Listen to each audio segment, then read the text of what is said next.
Hey everybody, welcome to the Profit Cleaners podcast. Doing a little behind the scenes action today. We're actually in the office, but we're going to be showing you guys in this episode some behind the scenes content from our paid marketing course, our 10x sales and marketing course, which you can pick up on the profitcleaners.com website. But essentially guys, we're going behind the scenes. We're going to show you some of the stuff that our paid members are getting access to, obviously. We can't release all of it here, but we're gonna give you guys a little sneak peek so you can kind of see what we've been working on the last year. This is essentially all the behind the scenes strategies, sales techniques, methodology, ideology, whatever you wanna call it, that gets us in the door, that gets us attracting the right customers, getting in front of the right people, and then closing those customers and growing almost on autopilot, setting up the right system. So you're gonna get to meet Matt, our in-house sales guy. You're gonna get to see kind of how we go through some of the general stuff. We're gonna go into some of the rebuttals and some of these. So it's kind of a two-part release. We're doing a part one, part two to release this to show you guys kind of what we're doing in the course. But if you like it, pick up the course. There's a whole lot more. There's hours and hours of content. But guys, this is essentially how we went from 0 to 7 figures. Now we're gonna do over $2 million this year in 2021 doing house cleaning. So this is totally possible, guys. This is totally achievable. You just gotta model success, take the right actions, guys, set up the right marketing, set up the right systems. And guys, the good part is once you set up these systems in the marketing, 90% of the work's up front. And at this point in the game, in our business, we just have great customers coming in on autopilot. So if you want to create that for your business, check out these sales sections. It's going to help you close more sales, get way more winning customers into your business. And if you like more of this, pick up the course. You're going to get way more of this kind of content. So until we see you guys on the inside, check it out. Hope you get a ton of value, and we'll see you guys soon. Keep it clean. Grow your cleaning business. Make more money. Have more time. This is the Profit Cleaners Podcast with your hosts, Brandon Condry and Brandon Shane.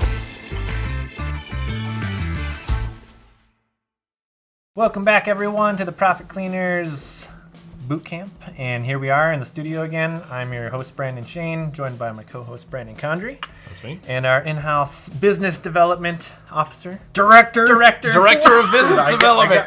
We are never going to get this. Matt Robbins in the house, ladies and gentlemen. And we're coming to you again today to educate you guys on some things that we've learned all about red flags and things that you should watch out for, especially with new clients before you even make them clients. Some people you want to totally avoid altogether. Yeah. So, business development officer does it's got a good ring to it. Officer doesn't sound as good as director, in my opinion. COO, CEO. The O is for officer. I mean, you can call me the VP of sales, I guess. I could do something like that. Yeah. All right. Before we get sidetracked. Okay, so we're talking about red flags during the sales process. We'll talk about red flags for existing customers in a different video, but this is like you've got a lead. Mm-hmm. You want to make sure that they're a good fit for your company. So what are we going to look out for that will tip you off that this could be a problem down the road? So one that we talked about before, but we could go into a little bit more depth, is the brass tacks. We need pricing right now. Right. Yep. Yeah, I think anytime you've got somebody that is just insistent, all they care about is the price. Mm-hmm. They're not going to see the value in anything that you provide. Right. You could do everything. You could bend over backwards. You could clean their house perfectly. They're going to find something wrong because they're paying way more than they paid somebody else, or they're paying more than my neighbor, and they're not who you want as a customer. They're not going to value you as a company. They're not going to value what you provide for them.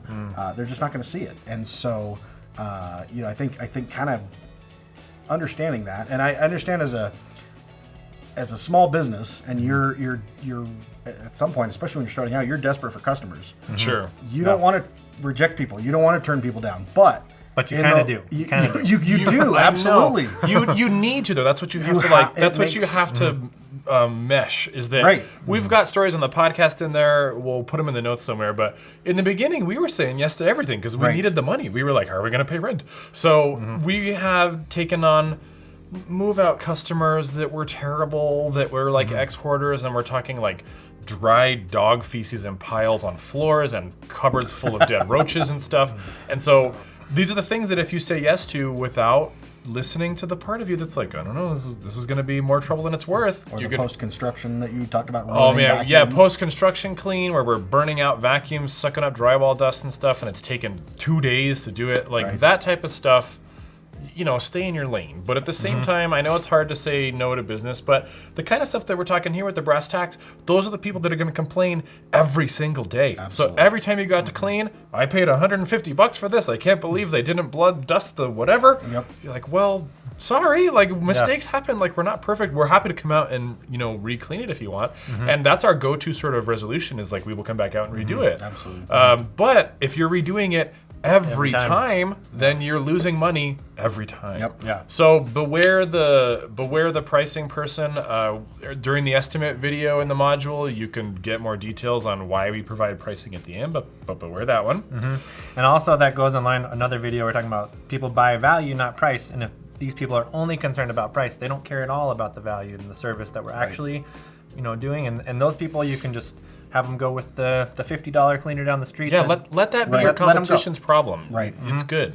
Yep. All right, the other one is tone, attitude that you had mentioned. Like you get a gut feeling that they're just going to be a problem.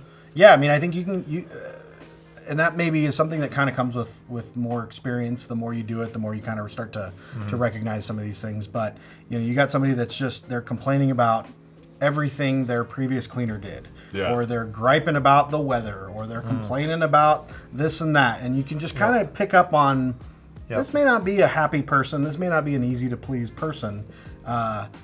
They're probably going to be a problem customer. Right. Yeah. And it's, again, that's a little bit more, it kind of comes with time. It's a little more nuanced to be able to pick up on some of that. But it's definitely a red flag for me when I'm talking to somebody and they're just griping about every little thing. Yeah. I've got this cabinet over here, but it always sticks and it drives me crazy, and or griping about their husband's always in the garage working and I'm doing all the cleaning, and you just start to see, okay, this person is just a little unhappy in general, and I don't know that we're going to be able to overcome that and make them happy. It's a deeper problem. Right. Requires medication. In those cases, it's not like you have to just flat out say like, hey man, you're in a bad mood, so we're not going to clean your house. Sure. But what I would do is add more money to the price. Like, make it easier for them to say no. Like, okay, if it was normally $150, all right, well for you, it's $175. You don't have to tell them that you bumped the price, but just add that into the back end in the estimate that like, hey, we raised the price a little bit. And that's just to kind of deal with,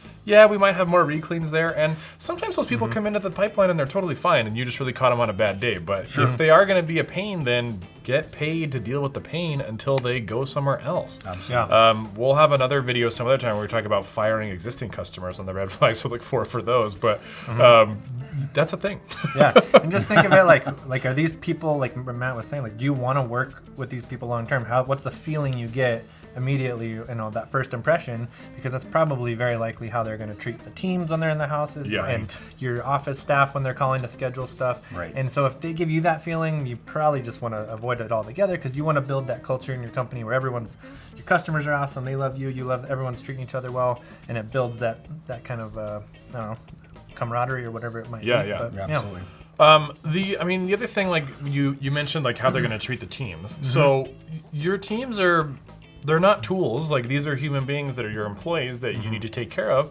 And so there are a number of safety issues that you need to keep an eye out for during these things. So we have had blatantly racist customers who will say things about the Mexicans working for them and are they all going to speak English? And so, we're based in New Mexico. That's where we're recording this from. And so most of our employees are Hispanic women. That's who applies for cleaning jobs when you put those jobs up online. So if they're saying things like that, like, you need to manage expectations for the customer. Like, yes, you're going to have Hispanic women cleaning your house, and they may all not speak English. That's just a reality of the job and the geographical area that we're in. Right. And so in those cases, like, if you need to get out of the call, like, okay, I'll email you the pricing later, something, but you don't want to put your people into a dangerous situation. That's for sure. Right. Yeah. And we actually had customers that were saying that openly to us, and we had to fire them, like probably earlier than, I don't know. Yeah. You just need to watch out for those. On the same side of the safety things is like, we had a guy in the past who was clearly a gun fanatic, but I'm talking like they would go to clean the house and there are guns like out, and we kind of had to tell him like, listen, we don't want to be responsible for having you accuse us of a gun gone missing when really you left it under your couch because you're terrible at this. So like we had to ask him to clean up the gun. So like he was a customer at that point, but if you're during the estimate phase, like that's just a situation where you're like, hey, just so you know, we ask that all firearms be closed, in a secure location before we come in. Things like that. We've had intravenous drugs left on tables once. That happened one time, but they sent us a photo. And you don't want to be putting them in a situation where they're going to feel like you're treating your employees like they're disposable. So you got to be really careful about that. Another thing with the guns was we had a lady who had stuff stolen from a previous housekeeper. She was on edge all the time that we were over there. And there was a miscommunication between us and the team, and she said something like, it'll get messy. And the team interpreted that as a threat on their lives and left. And so we fired that customer. But like, these people will give you subtle hints that they're not all there during the estimate process. So you got to keep an eye out for that. Yeah. Another one I wanted to just touch on, because I don't know if you talked about hoarders yet, but just a quick story that was like one of the early estimates. Brandon always did all the estimates early in the beginning, but for some reason one day I was off doing this estimate, and it was one of the craziest estimates we have done. I think to date. I think maybe the worst one. Yeah, the worst one, and it was a hoarding situation. I had done a couple other ones, but this one, and Brandon had seen others, but this one was horrible. Like I couldn't even walk across the floor. It was covered in Coke cans and cat litter and cigarette butts, and I felt really bad for the guy. I wanted to help him. Unfortunately, we couldn't help him. So this one was out of state. So like this guy had a head injury that hindered his ability to balance. So he would fall over a lot. Yep. So the walls are really dirty. So the way we got this customer is the guy's dad calls up and says, hey, we live in Minnesota, but our son's there. We need to have his house cleaned. He's not taking care of himself. So like, we can help, yes. So we go out and look at it, and okay, there's trash, and we've got animal feces issues and cigarette butts, and then he's literally laying on the floor while you were crawling on the walking floor, around. and I had to help him up, and it was horrible. Yeah, so we had to call that guy back and say, listen, I'm really sorry about the situation you're in, but we can't help you. Like, this is beyond our control. So if you want to, we sometimes pin it on insurance. Like, we don't have the insurance for hazardous materials, and that's usually what we put it on to, like animal waste or hoarding. And so in all cases, we will refer them to someone else. So like, there's another company in town. This is the same company that you call for like crime scene cleanup and meth lab mitigation. Like, they do hardcore full body suit hazmat cleaning that we do not do. And so we will refer them to those people, and that's a bummer for the customer because like what we would have charged $200 for, they're going to charge $3,000. But it's intense work, and they have to do it that way because of their insurance. So hoarding is another big one, and that's why you want to try and be able to see it with a Zoom call or in person. But you could take them over the phone, and they sound great on the phone, everything's great, and then the team rolls in and you start getting photos from the job site, and they're like, yeah, listen, we've walked off of jobs that we booked because the estimate sounded fine, but when they get there it's really bad. And so we'd have to tell them like the situation was a bit misrepresented in terms of how bad it was, and we just can't handle it. This is not out of our thing. And again, you always refer them to someone else who can do it, but you don't want to just leave them hanging, but you have to explain why we got to bail. Yeah, and a lot of these problems came earlier in the business when we were just taking any business we could, and a lot of times they would sound fine on the phone. We wouldn't do the normal estimate, and then the teams would arrive, and not only is it a unfortunate situation for the customer because you have to cancel on them, and it's a hassle, but it's also bad for your teams, it's bad for your staff, it's bad for our bottom line because we wasted money and time at this thing we couldn't even clean. So really it's good to catch up front and ahead of time so you don't send your team all the way out there. Yeah, definitely. And then the last kind of bucket that we put everything into is the crazy factor. And so that's like, we don't necessarily have to say no to this customer, but we're going to charge more for this because we don't really know how it's going to play out. And so, like some examples of that, like this person has a collection of Hummel figurines, and there's 1,800 of them, and they're all very rare, and they want all of them dusted. Well, the correct answer is we don't dust the collectibles because they're irreplaceable. That's never going to fly with the insurance if we manage to break one. But the go-to line is that we'll take care of all the rest of the stuff around the house, and that'll leave you more time to meticulously air dust whatever. Right. And so crazy factor is kind of everything. So like it's weird collectibles. I guess the gun nut guy would maybe fall into the crazy factor thing. But you just need to, if it feels off, but not so off that you're going to outright reject it, just add more to the job. So put on an extra $20, an extra $10, whatever it is, just so you're getting a little bit more to deal with. If they reschedule constantly, that's just office time that's getting sucked up by that customer. Add a little bit more to that job to deal with that kind of issue. Yep. Right. And I think going along with that, the other part of the red flag component is if you've got those people asking you on an estimate, the chances are real good they're going to ask the team when they come out too.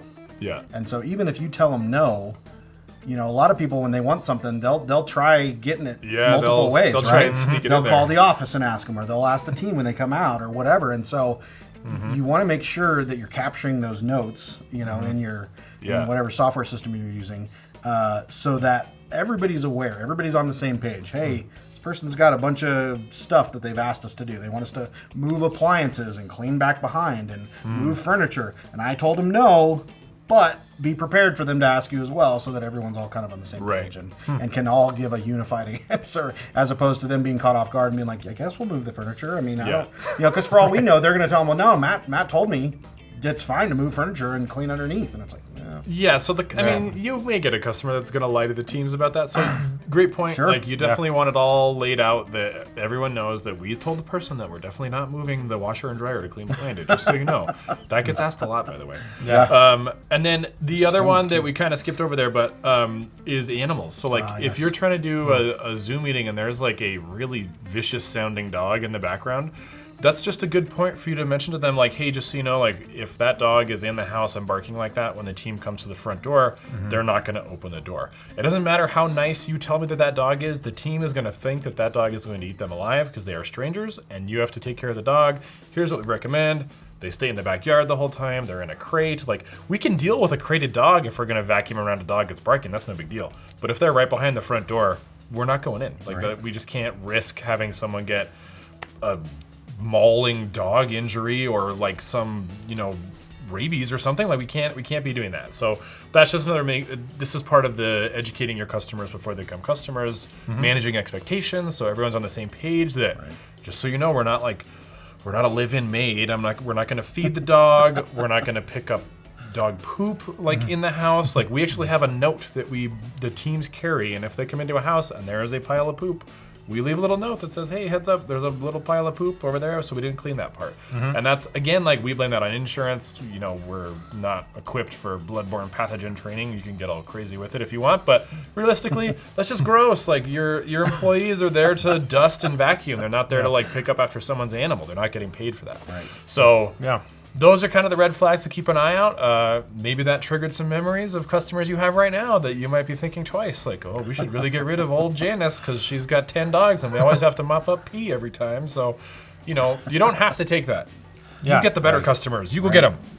They're out there. And I think a big part of this is when you eliminate, say, your 5 or 10 problem customers that cause all the problems, or you see the red flags up front, you kind of eliminate a whole bunch of problems for everybody down the road. And there's a famous saying in marketing that if you're talking to everyone, you're speaking to nobody. And it's the same with your customers here. If you don't want everybody. You don't want all the customers. You want some of them to go to the other guy because they're just too hard to handle. They're not going to be good customers. You want to keep the cream of the crop. You want to cherry pick the best ones and bring those into your teams and your culture. And that's what you're looking for, is the best. And so this is part of the process of just kind of getting rid of the bad ones, the bad eggs right away, seeing some things that would cause problems down the road, and then you eliminate problems for everyone, and it's a much better experience, I think, for everybody. Save time and headache and everything. Yeah. Happy hunting. Yeah, happy hunting. But not with guns. I mean, theoretically. Yeah, so hopefully that was helpful for you guys. Some red flags to look out for, and hopefully it helped you guys grow your sales and your business a lot better. We'll see you in the next video. Take care. Thanks for joining us today. To get more info, including show notes, updates, trainings, and super cool free stuff, head over to ProfitCleaners.com. And remember, keep it clean.